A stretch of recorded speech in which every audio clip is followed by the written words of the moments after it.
ये एक दो लोगों को और ऐड होने दो। समझ आता है सारे लोगों को? Yes sir. Yes sir.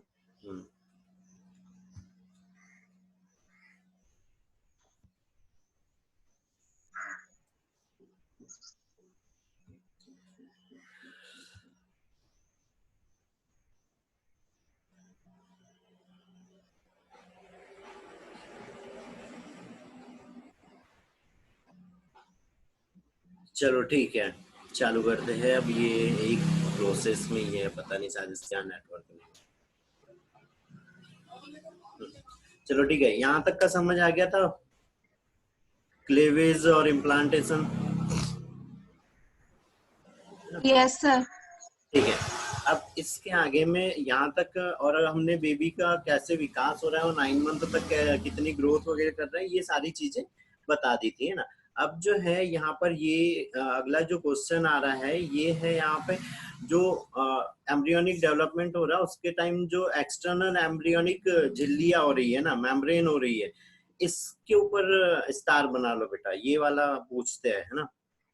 ठीक है, क्या चीजें हो रही है यहाँ पर देखो। अभी जो हमने जर्मिनल लेयर बोली थी, जर्मिनल लेयरों में क्या हो रही थी, 3 रह रही थी, है ना। वो 3 कौन सी हो रही थी, एक्टोडर्म, एंडोडर्म और मेसोडर्म हो रही थी। ये क्या है, एक्सटर्नल एम्ब्रियोनिक मेम्ब्रेन है ना, मतलब एक्स्ट्रा जो मेम्ब्रेन है वो। लेकिन ये जो है ये यहाँ पर किसी भी तरह से बेबी के ग्रोथ वगैरह में उतना ज्यादा पार्टिसिपेट नहीं करती है, लेकिन स्टार्टिंग में उसकी जब ग्रोथ हो रही है उस टाइम में जरूरी होती है ना। तो सबसे पहली क्या चीज आ रही है यहाँ पे, जैसे ये प्लेसेंटा था, अम्बिलिकल कॉर्ड था, है ना। ये तो क्या हो गया, यहाँ पर एक होमोलोगस ऑर्गन हो गए जो बेबी और मदर को आपस में जोड़े रख रहे थे ना। यहीं पर क्या होती है, ये एक लेयर रहती है बाहर की ओर में, और ये वाली जो बाहर साइड में लेयर रहती है वो क्या कहलाती है, कोरियन कहलाती है। ठीक है, जो पहली जो एक्स्ट्रा मेम्ब्रेन रहती है वो क्या है, यहाँ पे कोरियन है ना, और ये बाहर साइड में रहती है और एपिथेलियल उत्तक की बनी रहती है। इसके अंदर में एक और लेयर रहती है, वो वाली लेयर क्या कहलाती है, एमनियन कहलाती है ना, एमनियन कहलाती। जो दूसरी वाली लेयर है जो अंदर की ओर रहती है, ये क्या है, यहाँ पर एमनियन हो जा रही है ना, एक लेयर। फिर यहाँ पर इस लेयर के अंदर में जो कैविटी बन रही है, ये कैविटी क्या कहला रही है, यहाँ पर एमनियोटिक कैविटी, उल्बी गुहा, है ना। और वो जो परत थी उसको क्या बोलते हैं, उल्बी परत, है ना। तो एमनियोटिक लेयर रहती है, एमनियोटिक कैविटी रहती है, उसके अंदर में जो फ्लूइड भरा हुआ रहता है वो फ्लूइड क्या कहलाता है बेटा, एमनियोटिक फ्लूइड कहलाता है, उल्बी द्रव। ठीक है, यहीं पे एक और वर्ड याद रखो, इस फ्लूइड का एग्जामिनेशन करना क्या कहलाता है, एमनियोसिंथेसिस कहलाता है। ठीक है, ये दोनों लेयरों का जो वर्क होता है वो बेबी को बाहर से जो भी इंफेक्शन हो गया उससे प्रोटेक्शन प्रोवाइड करना, कोई भी बाहर से ऐसे पेट वगैरह पर धक्का लग रहा है तो वो डायरेक्ट धक्का बेबी तक नहीं जा पाता है, तो बेबी की प्रोटेक्शन करना, संक्रमण से बचाना, उसको सूखने से बचाना, क्योंकि यहाँ पे क्या भरा हुआ है बेटा, एमनियोटिक फ्लूइड भरा हुआ है ना, और ये फ्लूइड में कुछ मात्रा में न्यूट्रिएंट मटेरियल भी रहता है जो इस बेबी को प्रोटेक्शन प्रोवाइड करता है। ठीक है, उसके बाद में यहाँ पे एक एक्स्ट्रा यहाँ पे एक और संरचना रहती है, ये क्या कहलाती है, यहाँ पे बना हुआ है क्या, नहीं। ठीक है, एक और यहाँ पे ब्लेडर जैसी संरचना होती है, वो संरचना क्या कहलाती है, एलेंटॉइस कहलाती है। मैं इसका एक और डायग्राम भेज दूंगा बेटा, है ना। ठीक है, एलेंटॉइस, है ना, और या उसी को क्या बोलते हैं, यूरिनरी ब्लेडर भी बोलते हैं। और उसमें क्या होता है, जब बेबी यहाँ पे ग्रोथ कर रहा है और जब प्लेसेंटा और ये अम्बिलिकल कॉर्ड आपस में वर्क नहीं कर रहे होते, या जब इनमें एक्सचेंज नहीं होते रहता है, तो उस समय में ये वहां पर जो वेस्ट मटेरियल बॉडी के अंदर में बन रहा है उसको कलेक्ट करके रखता है। ठीक है, जो चौथी संरचना हो रही वो क्या है, ये योग सेक, ये यहाँ पे ये जो दिखाई दे रहा है योग से, ये क्या करता है, कुछ टाइम तक जब ये बेबी यहाँ पर या ये जो एम्ब्रियो है यहाँ पर ग्रोथ कर रहा है, उस टाइम में उसको न्यूट्रिएंट मटेरियल देते रहता है। और ये जैसे जैसे बेबी यहाँ पर बड़े होते जाता है वैसे वैसे ये जो योग सेक है वो गायब होने लग जाता है। ठीक है बेटा, तो कितनी हो रही है, यहाँ पे 4 लेयर हो रही है। सबसे बाहरी क्या रहती है, कोरियन रहती है, अंदर वाली लेयर एमनियन रहती है, जो यहाँ पे कैविटी बनती है, गुहा बनती है, ये एमनियोटिक कैविटी कहलाती है। जो अंदर साइड में फ्लूइड रहता है वो एमनियोटिक फ्लूइड कहलाता है। तीसरी चीज एलेंटॉइज रहता है, इसी को यूरिनरी ब्लैडर बोलते हैं, इसमें वेस्ट मटेरियल आके जमा होता है। और चौथी जो लेयर रहती है वो क्या रहती है, योग सेक रहती है, जो कुछ समय बाद जब बेबी विकसित होने लगता है तो धीरे धीरे गायब हो जाता है। ठीक है, तो ये 4 ही एक्स्ट्रा एम्ब्रियोनिक मेम्ब्रेन रहती है जो बेबी जब तक अच्छे से उसके ऑर्गन वगैरह डेवलप नहीं होने लगते या ऑर्गनों का डेवलपमेंट जब चालू हो जाता है तब तक भर प्रेजेंट रहती है, ये 2। ठीक है, 2। बाकी एमनियन कोरियन कब तक रहती है, लास्ट तक, जब तक बेबी मदर के पेट से बाहर नहीं आ जाता है तब तक रहती है। ठीक है, ठीक है बेटा, इतने में कुछ डाउट है? No sir. No sir. ठीक है, अब क्या है यहाँ पे एक ऑब्जेक्टिव में याद रखना क्या चीज हो रही, कुछ जीव जैसे मैमल्स हो गए है ना, उसके बाद रेप्टाइल्स हो गए, एम्फीबियंस हो गए, इसके अंदर में जो एमनियन, ये एमनियोनिक कहलाते हैं। एमनियोनिक मतलब जिसके अंदर में एमनियोटिक लेयर बनती है, एमनियोटिक फ्लूइड प्रेजेंट रहता है, वो एमनियोनिक कहलाते हैं ना। नॉन एमनियोनिक मतलब या ए एमनियोनिक मतलब जिसके अंदर में एमनियन लेयर नहीं बनती है, एमनियोटिक कैविटी नहीं बनती है, जैसे एवीज हो गए और जो पीसीज हो गया है ना, मतलब मछली और पक्षी वर्ग, इनके अंदर में एमनियन नहीं रहती है। ठीक है, मैमल्स, रेप्टाइल्स और एम्फीबियन, इनके अंदर में एमनियन लेयर प्रेजेंट रहती है। ठीक है, इसको एक्स्ट्रा में याद रखना है।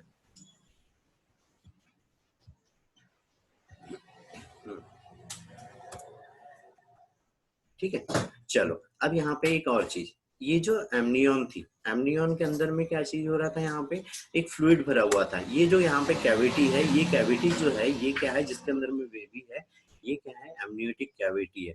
अब क्या हो रहा था, यहाँ पर स्टेम सेल भी प्रेजेंट रहती है। और स्टेम सेल क्या रहती है, वो सेल रहती है जिसके अंदर में बेबी के जो जेनेटिक मटेरियल है वो, और स्टेम सेल का जो जेनेटिक मटेरियल रहता है वो सेम रहता है ना। अभी एक बैतूल में भी एक क्रायो सेंटर है, वहां पर क्या करते हैं, जब भी ऐसे डिलीवरी हो रही है तो उस टाइम में वो लोग सैंपल ले लेते हैं और वो स्टेम सेल को कलेक्ट करके रख लेते हैं। क्यों कलेक्ट करके रख लेते हैं, ताकि कभी आगे चल के फ्यूचर में कभी कोई एक्सीडेंट वगैरह हो गया और किसी उस पर्सन का कोई ऑर्गन वगैरह खराब हो गया, तो उस स्टेम सेल से, जैसे बीमा की पॉलिसी होती है वैसे 10 साल 20 साल 25 साल जितने टाइम की पॉलिसी लेना वो पॉलिसी लो और उतने टाइम तक वो स्टोर करके रखते हैं।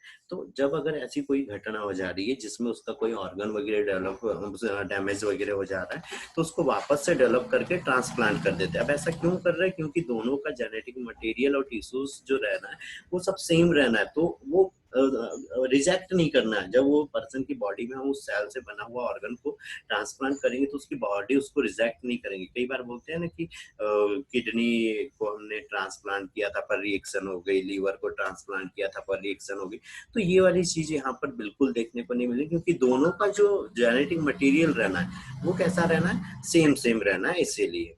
ठीक है, अब यहाँ पे आता है एक एमनियोसिंथेसिस वर्ड हमने यूज किया है ना। तो एमनियोसिंथेसिस का मतलब क्या हो रहा है कि हम एमनियोटिक फ्लूइड का एग्जामिनेशन कर रहे हैं इस एमनियोटिक कैविटी से निकाल के। तो क्या करते हैं, हम पहले बेबी की पोजीशन देखते हैं कि कहाँ पर बेबी प्रेजेंट है, मतलब उसकी पीठ किस साइड में और उसका हेड वगैरह किस साइड में है ना। तो जिस साइड से पीठ रहती है उस साइड में हम यहाँ पे नीडल इंसर्ट नहीं करते हैं, अदर साइड से करते हैं। जैसे यहाँ पर ये इस साइड में इसकी पीठ आ जाएगी मान लो, तो इस साइड से करेंगे हम। और अल्ट्रासाउंड के द्वारा हम देखते भी रहते हैं कि हमारी नीडल कहाँ से जा रही है। 15 से 20 ml हम फ्लूइड निकालते हैं और उसका एग्जामिनेशन करते हैं। और उसमें क्या क्या चीज देखते हैं कि उसको कोई मेंटली मतलब वो उसकी फिजिकल ग्रोथ वगैरह हो रही है, शारीरिक विकास हो रहा है नहीं हो रहा है, वो उसको के अंदर में कोई जेनेटिक डिसऑर्डर तो नहीं है, कोई क्रोमोसोमल एब्नॉर्मलिटी तो नहीं है, या उसके अंदर में कोई संक्रमण तो प्रेजेंट नहीं है, या तो फिर एमनियोटिक फ्लूइड का कॉन्सेंट्रेशन कैसा है, गाढ़ा कितना है, वो कौन कौन से उसमें मटेरियल प्रेजेंट है, ये सारी चीज देखते हैं। और लास्ट चीज जो देखते हैं वो देखते हैं हम उसका सेक्स, कि वो मेल है या फीमेल है, लेकिन इसके ऊपर क्या है, बैन है। ठीक है, ठीक है, इतनी चीज याद रहेंगी यहाँ पे। Yes sir. ठीक है, ठीक है। अगली चीज आती है, इस पर भी यहाँ पे स्टार बना लो, प्लेसेंटा और नाभिकीय रज्जु के कार्य है ना, वही अम्बिलिकल कॉर्ड और प्लेसेंटा के वर्क क्या क्या है।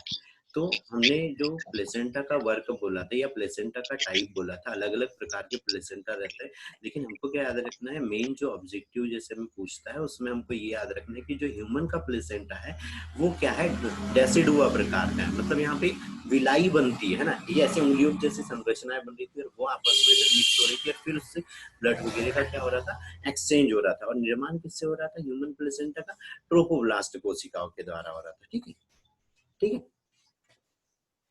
ठीक है। फिर अगली चीज आ रही है प्लेसेंटा का क्या वर्क रहता है। तो सबसे पहला और सबसे इंपॉर्टेंट चीज याद रखना, ये HCG hormone, human Korean gonadotropic hormone, है ना, ह्यूमन कोरियन गोनेडोट्रोपिक हार्मोन का स्त्रावन करता है सबसे पहला, सबसे पहला।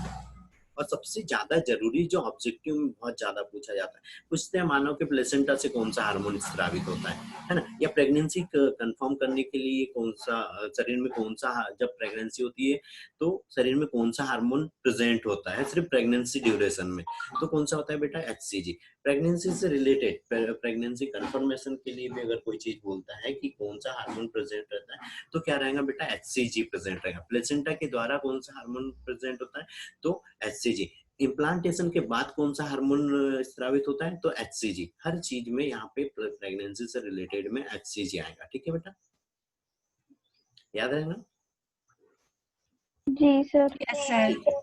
और अगर अभी देखा जाए तो ये दूसरा ही हार्मोन है। पहला हार्मोन एलएच हार्मोन याद रखना, जो सबसे ज्यादा पूछा जाता है। एलएच हार्मोन ल्यूटिनाइजिंग हार्मोन की ओरी से निकलता है, प्यूस ग्रंथि से निकलता है और अंडोत्सर्जन में सहायता करता है। ठीक है, दूसरा हार्मोन अगर आता है, अभी तक जितना चैप्टर हुआ है इसमें अगर सबसे इंपॉर्टेंट अगर हम हार्मोनों की अगर बात कर ले तो दूसरा आता है एचसीजी, है ना।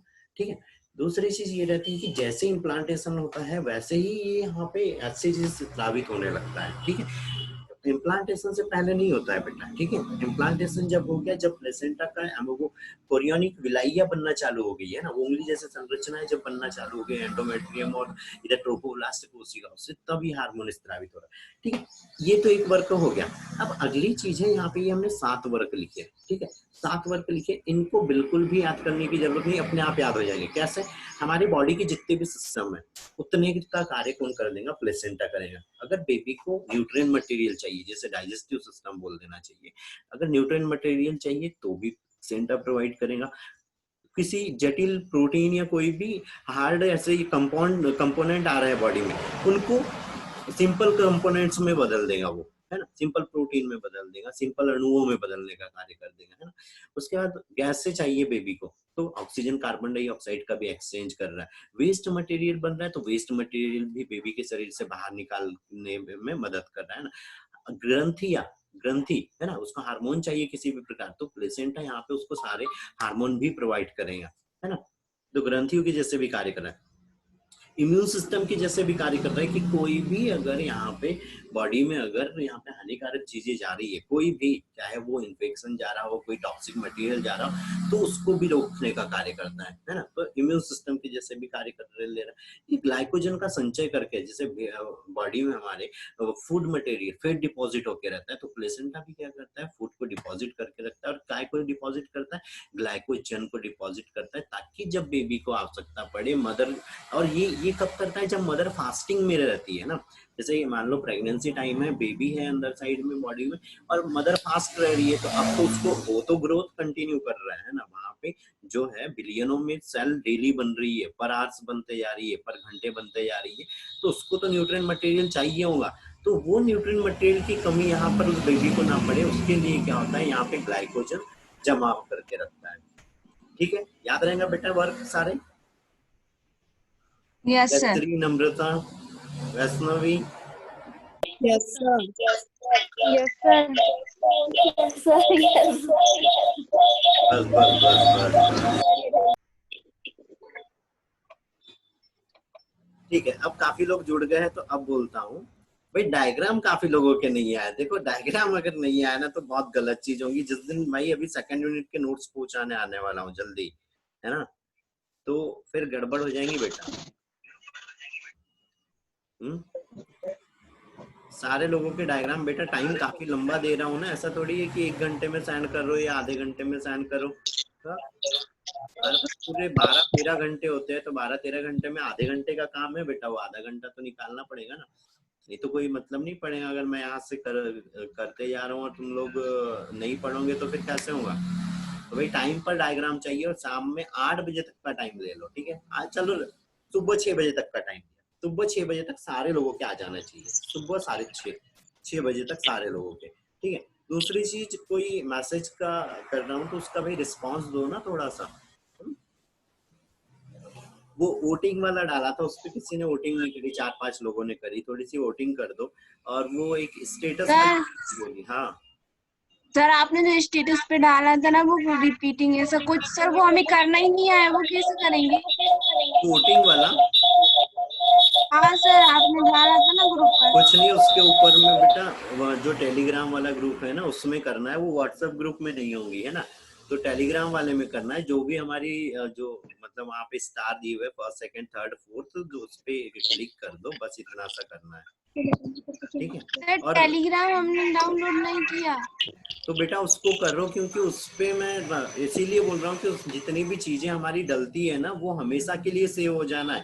तुम 2 साल बाद भी वो ग्रुप फिर से अगर ज्वाइन करोगे तो आज जो चीजें डली हुई है वो सब मिलेंगी, लेकिन व्हाट्सएप पे ऐसा नहीं होता है बेटा। इसलिए उसके लिए मैं बोल रहा हूँ कि 2 साल बाद भी ज्वाइन करोगे तो सारी चीजें मिलेंगी। और व्हाट्सएप से कई बार हमारी फाइलें डिलीट दिखाता है ना। तो ये प्रॉब्लमों से बाहर हो जाओगे वहां पे। तो थोड़ा सा वो कर लो, ज्यादा अच्छा रहेगा वो, है ना। ठीक है, तो रेटिंग कर देना। और दूसरी चीज, वो जो स्टेटस वाला बोला हूँ बेटा, वो स्टेटस में डाल दो थोड़ा सा सारे लोग, है ना। खासकर अपने मुल्ताई और पट्टन वाले लोग, बाकी लोग तो चलो बाहर है तो उन लोगों का उतना, पर वो लोग भी डाल दो, हो सकता है जानकारी में हो इधर ही, है ना। सर चलो आपका ठीक, चैनल कौन सा है? बायोलॉजी बाय डी वारंगी, उसकी व्हाट्सएप ग्रुप में लिंक के सेंड है बेटा, वहां से ज्वाइन कर सकते हो, बायोलॉजी बाय डी वारंगी करके, है ना। चलो अगली चीज, अम्लाइकल कॉर्ड। अब अम्लाइकल कॉर्ड में क्या चीज हो रही है, यहाँ पे एक वेन रहती है और एक आर्टरी रहती है, ठीक है। लेकिन अब यहाँ पर क्या चीज होगी, थोड़ी सी अलग चीज होगी, है ना। जो आर्टरी है वो वेन के जैसे कार्य करती है बेबी के लिए, है ना। और जो वेन है वो मतलब जो आर्टरी है वो वेन के जैसे, और जो वेन है वो आर्टरी के जैसे काम करती है, अपोजिट अपोजिट करती है ना।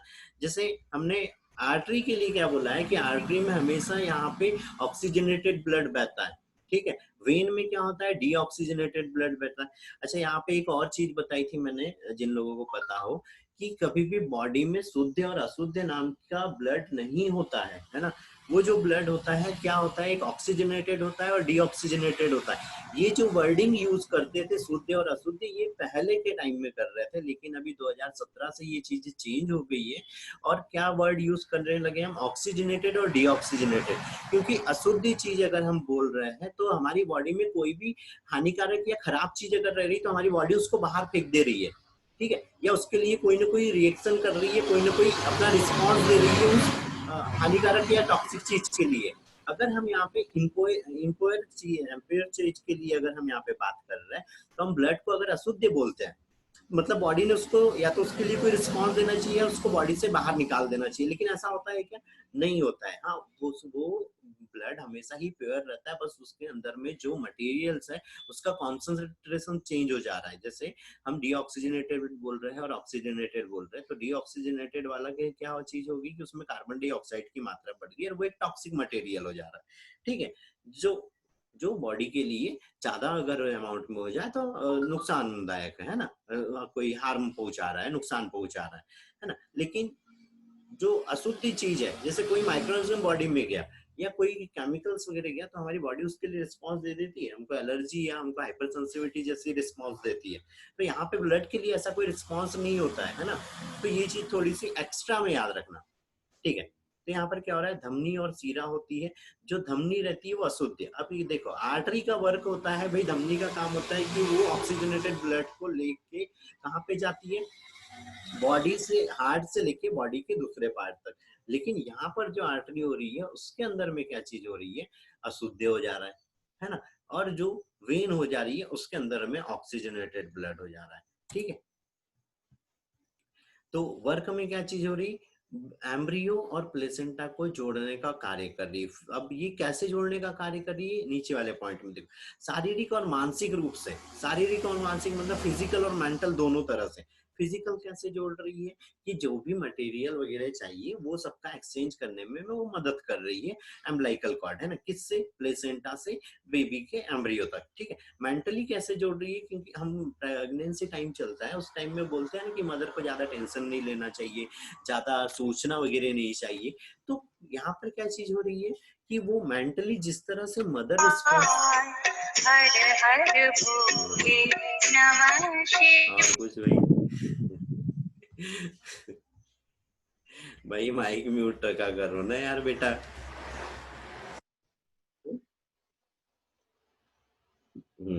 ठीक है।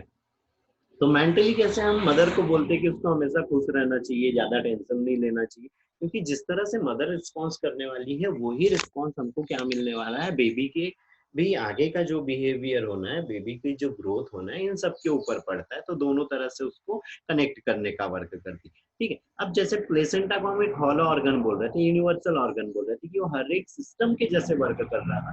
तो यहाँ पर वो जो सिस्टम हो गए, है ना, प्लेसेंटा से जितनी भी चीजें हैं उनको मदर से बेबी और बेबी से मदर के अंदर में लाने में हेल्प कर रही थी, ठीक है। ठीक है बेटा। Yes sir. ठीक है।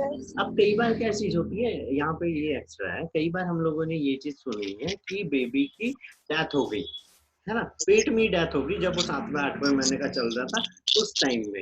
तो अब वो कैसे डेथ होगी, वो जब बेबी मदर के एब्डोमेन के अंदर में, एब्डोमेन कैविटी के अंदर में जब वो मूवमेंट्स कर रहा था, घूम रहा था, तो ये जो अम्बलाइकल कॉर्ड है, उस अम्बलाइकल कॉर्ड में क्या होता है, कई बार नॉट लग जाती है, गठान बंधा जाती है। अब गठान बंधा गई, अब वो मूवमेंट कर रहा था, तो और ज्यादा क्या होना है, कसा जाना है, जिसके कारण में जो मटेरियल है वो एक्सचेंज नहीं हो पाता है, तो बेबी की डेथ हो जाती है। कई बार क्या होता है, बेबी का जो ये नेक है इस पे लपेटा जाना है, तो भी उसका गला दब जाता है, जिसके कारण उसकी डेथ हो जाती है। तो ये रीजंस रहते हैं कुछ इस टाइम में, या जब वो मूवमेंट्स कर रहा है 7-8 मंथ में बेबी की डेथ होने के ये चांसेस, ये रीजन भी रहते हैं।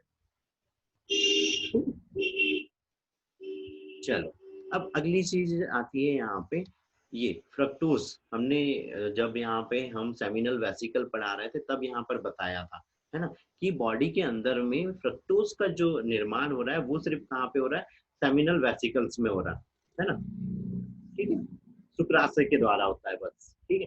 किस चीज के लिए प्रयोग करते हैं, कि खासकर रेप केस में कंफर्मेशन के लिए करते हैं कि रेप हुआ है या नहीं हुआ है, ठीक है। ठीक है, अगली चीज आती है यूरेथ्रा।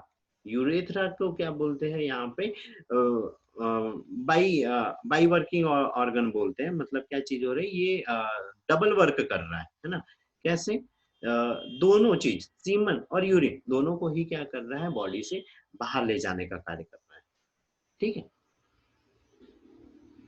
ठीक है बेटा। Yes sir.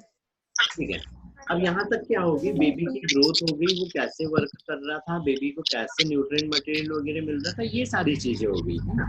अब क्या चीज आ रहा है यहाँ पे, चाइल्ड बर्थ, है ना। चाइल्ड बर्थ में ये चीज हो रही है, यहाँ पर जो, अब यहाँ पे एक वर्ड याद रखना, जब चाइल्ड का बर्थ होता है और उस टाइम में जो पेन होता है वो क्या कहलाता है, लेबर पेन कहलाता है, ठीक है, लेबर पेन। अब वो क्यों क्यों उत्पन्न होता है, तो वो क्यों उत्पन्न हो रहा है, क्योंकि जो यूट्रस है, गर्भाशय है, उसमें क्या हो रहा है, संकुचन हो रहा है, उसकी पेशियां क्या हो रही, फैल रही, सिकुड़ रही है ना। जब नॉर्मल टाइम रहता है तो जो फीमेल रहता है उसका जो यूट्रस रहता है वो सिर्फ 60 ग्राम का रहता है, लेकिन जब प्रेगनेंसी टाइम आ जाता है, जब बेबी अंदर की ओर ग्रोथ करता है, तो वो 1000 से लेके 1500 ग्राम तक का हो जाता है। तो एक बड़ी संरचना बन रही है, पेशीय संरचना रहती है और उसमें कॉन्ट्रैक्शन होता है। अब कोई भी मसल्स एकदम से खींचने लगेगी तो हमको पेन होना ही है ना। तो वही चीज होती है यहाँ पर भी, और यहाँ पर क्या होता है, जो पेन होता है वो लेबर पेन कहलाता है, ठीक है। यहाँ पे और भी कुछ चीजें रहती है, जिसे हमने बताया था, नॉर्मल डिलीवरी और सिजेरियन किन कंडीशनों में होता है ना, ठीक है, उसके बारे में भी थोड़ा सा बताऊंगा पॉइंट वाइज, ठीक है। अब क्या चीज हो रही है यहाँ पे, जब बेबी लास्ट स्टेज में आ रहा है, लास्ट यहाँ पे 40 सप्ताह, ये 40 वीक कंप्लीट हो जा रहे हैं, 280 डे कंप्लीट हो जा रहे हैं, तो क्या हो रहा है, ये जो फीटस है अब क्या हो रहा है, बाहर निकलेगा, है ना। तो उसके लिए क्या हो रहा है, यूट्रस की पेशियों में यहाँ पे क्या हो रहा है, संकुचन हो रहा है। अब संकुचन हो रहा है तो एक चीज याद रखो, जब यहाँ पे डिलीवरी टाइम आता है तो डिलीवरी टाइम में क्या हो रहा है, जो यूट्रस है उसकी मसल्स कैसे ऊपर से नीचे की ओर, क्योंकि वो एब्डोमेन कैसे, पेट ऊपर तक ऐसे बड़ा हो गया है वो, तो वो कैसे हो रहा है, नीचे की ओर सिकुड़ने लगेगा, है ना। जब स्पर्म बॉडी के अंदर में जाते हैं तो कैसे मूवमेंट्स करती है उसकी पेशियां, नीचे से ऊपर की ओर करती है इंसीमेशन के टाइम। लेकिन जब बेबी की डिलीवरी वाला टाइम आता है तो ऊपर से कॉन्ट्रेक्शन होता है, और ये ऐसा अगर फैला हुआ है तो वो क्या हो रहा है, ऐसे धीरे धीरे छोटा हो रहा है, और इधर साइड में क्या हो रहा है, सर्विक्स पे प्रेशर पड़ रहा है। तो यहाँ पर जो है वो जो अभी क्या आ रही है, यहाँ पे एक एक गर्भनाल आ रही है। गर्भनाल क्या चीज हो रही है, वो बर्थ कैनाल भी जिसको बोलते हैं, और बर्थ कैनाल किसकी बनी हुई रहती है, सर्विक्स और वेजाइना, और ये दोनों कैसी है, ट्यूब जैसी लंबी संरचना है जो बेबी को शरीर से बाहर निकालने का कार्य कर रही थी।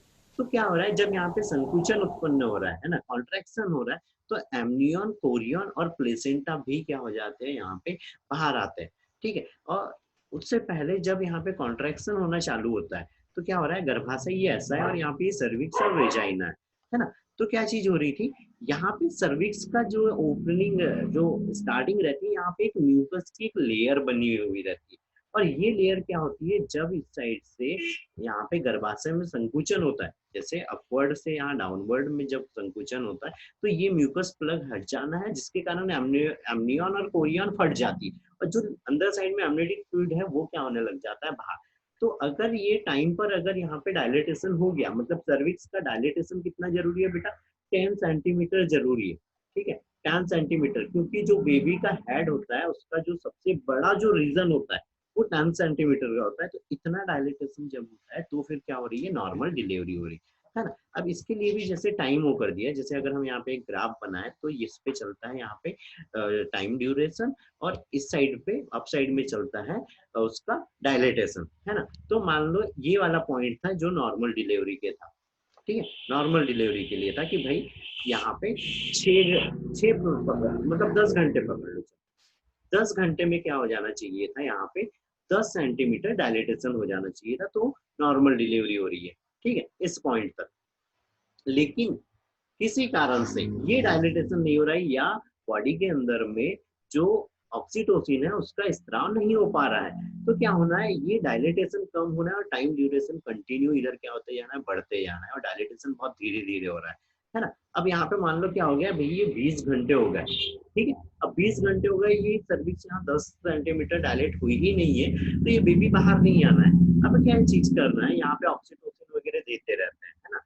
लेकिन अगर ये म्यूकस प्लग बाय चांस अगर यहाँ से हट गया और बॉडी से फ्लूइड बाहर आना चालू हो गया, तो हम इतना वेट नहीं करेंगे, फिर यहाँ पे हम 10 घंटे भी वेट नहीं करेंगे। मान लो यहाँ पे 4 ही घंटे बाद बॉडी से फ्लूइड ज्यादा मात्रा में बाहर आने लगे, तो इसी टाइम में सिजेरियन कर देंगे। पर अगर ये म्यूकस प्लग यहाँ से नहीं फटा है, नहीं हटा है, मतलब फटा हटा अंदर की लेयर का फटना और इसका हटना नहीं हुआ है, तो हम यहाँ पे 20 घंटे भी वेट आराम से कर सकते हैं कि ठीक है भाई डायरेक्ट होने तो आराम से, तब हम बेबी को बाहर निकाल लेंगे। पर अगर यहाँ पे ये डायलेटेशन नहीं हो रहा है तो क्या चीज करना है, हमको सिजेरियन करना है। अब सिजेरियन में क्या चीज हो रही थी, जो कट लगा रहे थे उसके लिए बताया था कि यहाँ पे जो हम कट लगा रहे हैं, वो कट जो लगा रहे पहले कैसे लगाते थे, एब्डोमेन पे ऐसा खड़ा लगाते थे, है ना, वो बंद हो गया। उसके बाद आड़ा लगाना चालू किया, वो भी अब बंद हो गया। अब क्या कर रहे हैं, पेरिनियम रीजन में लगा रहे हैं। अब पेरिनियम रीजन में क्या, कहा कौन सा रीजन हो रहा था, यहाँ पर मान लो ये वेजाइना थी और यहाँ पर क्या हो रहा था, रेक्टम।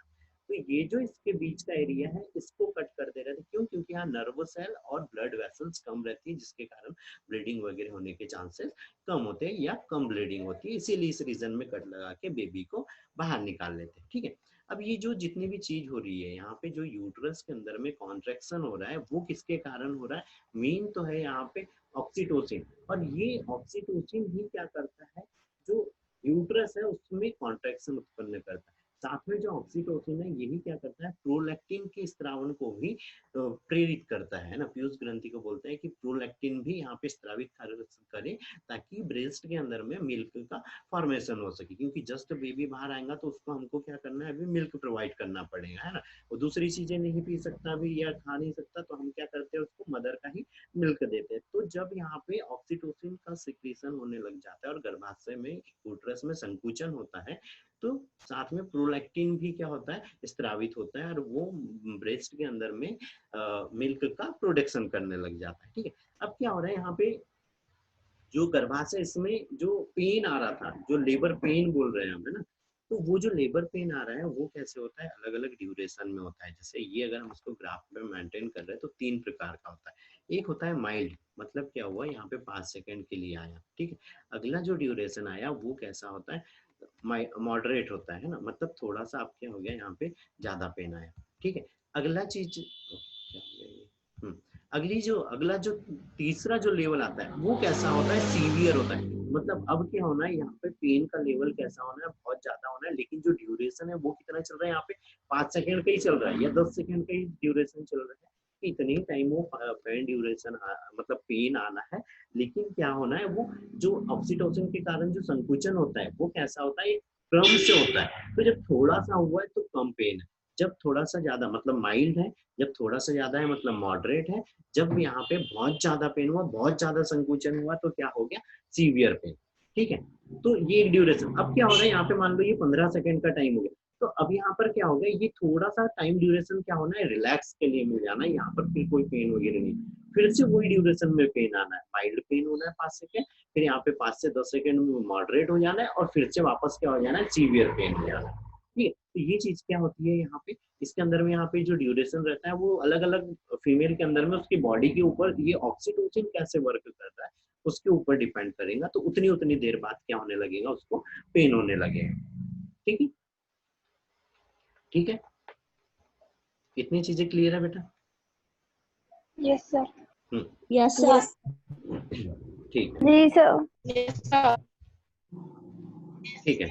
अब ये जो अगर सही सही चल रहा है, जो हिसाब से अभी हमने ग्राफ बनाया है, इस ग्राफ के हिसाब से अगर कॉन्ट्रैक्शन चल रहा है, इस हिसाब से उसको कंटिन्यू पेन वगैरह आ रहा है, तो क्या होना है, 4 से लेके 20 घंटे या 15 घंटे के अंदर में डिलीवरी हो जाना है ना। जरूरी नहीं है, हर एक फीमेल की बॉडी के ऊपर डिपेंड करता है, कैसी बॉडी है, कैसा पेन हो रहा है, क्या चीज हो रही है, कितना कॉन्ट्रैक्शन हो रहा है, वो सब चीजों के ऊपर भी डिपेंड करता है बेटा। ठीक है, तो जो नॉर्मल है उसके लिए हम नॉर्मल डिलीवरी के लिए हम वेट कर सकते हैं, 15 से लेके 20 घंटे तक भी वेट कर सकते हैं, पर शर्त ये होना चाहिए कि भाई वो फ्लूइड जो है वो फ्लूइड बॉडी से बाहर नहीं आना चाहिए ज्यादा। अगर बहुत ज्यादा मात्रा में आ गया है तो बेबी की डेथ हो सकती है। ठीक है, ठीक है बेटा, रहेंगी इतनी चीजें आप? जी हाँ सर। जी सर। Okay sir. हाँ सर। अब अगली चीज, लैक्टेशन। लैक्टेशन का मतलब क्या हो रहा है, स्तनपान कराना। अब क्या हो रहा है, अभी हमने बोला था कि लैक्टेशन का मतलब वही क्या हो रहा है, ब्रेस्ट से मिल्क का बाहर आना, है ना, या बेबी का मिल्क पीना क्या कहला रहा है, यहाँ पे लैक्टेशन कहला रहा है ना। तो अब इसमें अभी बताया था कि यहाँ पर जब ऑक्सीटोसिन स्त्रावित हो रहा था तो वो प्रोलैक्टिन, है ना, और लैक्टोजेनिक हार्मोन, है ना, मेन तो प्रोलैक्टिन रहता है, तो इन दोनों हार्मोनों का क्या कर रहा है, स्रावन कर रहा है, सिक्रीशन कर रहा है, और ब्रेस्ट को मिल्क के प्रोडक्शन के लिए मतलब स्टिमुलेट कर रहा है ना, प्रेरित कर दे रहा है। तो किसके कारण हो रहा है, मेन तो ऑक्सीटोसिन के कारण हो रहा है। ठीक है, अब यहाँ पे 2 ऑब्जेक्टिव बन जाते हैं। पहला कि भैया यूट्रस के अंदर में कॉन्ट्रैक्शन कौन सा हार्मोन उत्पन्न करता है, तो ऑक्सीटोसिन। मिल्क प्रोडक्शन को कौन स्टिमुलेट करता है, कौन प्रेरित करता है, वो भी कौन आएगा, ऑक्सीटोसिन। मिल्क प्रोडक्शन के लिए उत्तरदायी कौन है, तो उसमें क्या आ जाएगा, प्रोलैक्टिन और लैक्टोजेनिक हार्मोन। ठीक है, ठीक है। अब क्या चीज हो रही है यहाँ पे, जो बेबी को जो हम जन्म से 3 से 4 दिन तक जो गाढ़ा पीला चिपचिपा जो मिल्क सिक्रीट हो रहा है वो क्या कहला रहा है, यहाँ पे कोलेस्ट्रॉल कहलाता है। ठीक है, क्या कहलाता है, कोलेस्ट्रॉल। ये वर्डिंग याद रखना है, वो जो मिल्क रहता है वो नॉर्मल मिल्क नहीं कहलाता है, वो क्या कहला रहा है यहाँ पे, कोलेस्ट्रम कहला रहा है। और उसके अंदर में क्या होना है, सारा न्यूट्रिएंट मटेरियल रहना है जो बेबी के लिए रिक्वायर्ड है, यहाँ पर जरूरत वो सारी उस कोलेस्ट्रम में प्रेजेंट होना है। ठीक है, दूसरी चीज यहाँ पे आती है कि उसके अंदर में और क्या प्रेजेंट होता है ना, मतलब हमने कोलेस्ट्रम के लिए अभी शायद एक ऑब्जेक्टिव भी बोला था, है ना, तो उसमें क्या रहती है, सबसे ज्यादा में एंटीबॉडियां प्रेजेंट रहती है। एंटीबॉडियां क्यों, क्योंकि अभी बेबी का इम्यून सिस्टम उतना ज्यादा वर्क नहीं कर रहा है, तो उसको इम्यूनिटी की जरूरत होती है, तो वहां पे एंटीबॉडियां भी प्रेजेंट रहती है। ठीक है इतना? सर सर वो तीनों हमने बताए थे ना, प्रोलैक्टिन, एस्ट्रोजन, और सर उनमें समझ में नहीं आया कौन सा किसके लिए उत्तरदायी है। ठीक है, देखो पीयूष, जो ऑक्सीटोसिन है वो क्या कर रहा है, यूट्रस को कॉन्ट्रैक्ट कर रहा है, ठीक है, उसके कॉन्ट्रैक्शन के लिए मदद कर रहा है, मतलब उसमें संकुचन उत्पन्न कर रहा है ऑक्सीटोसिन। साथ में यही क्या करता है, पीयूष ग्रंथि को स्टिमुलेट करता है, किसके लिए, प्रोलैक्टिन और लैक्टिनोजन के लिए। तो प्रोलैक्टिन क्या कर रहा है, इनको सक्रिय कर रहा है ना, इसको पीयूष ग्रंथि को सक्रिय कर रहा है कि वो प्रोलैक्टिन को स्त्रावन करे। ठीक है, लैक्टेशन के लिए उत्तरदायी ऑक्सीटोसिन है, लेकिन मिल्क प्रोडक्शन के लिए प्रोलैक्टिन और लैक्टिनोजन जरूरी होते हैं। ये हार्मोन जब सिक्रेट हो रहा है बॉडी से, तब ब्रेस्ट में मिल्क का निर्माण होना। ठीक है,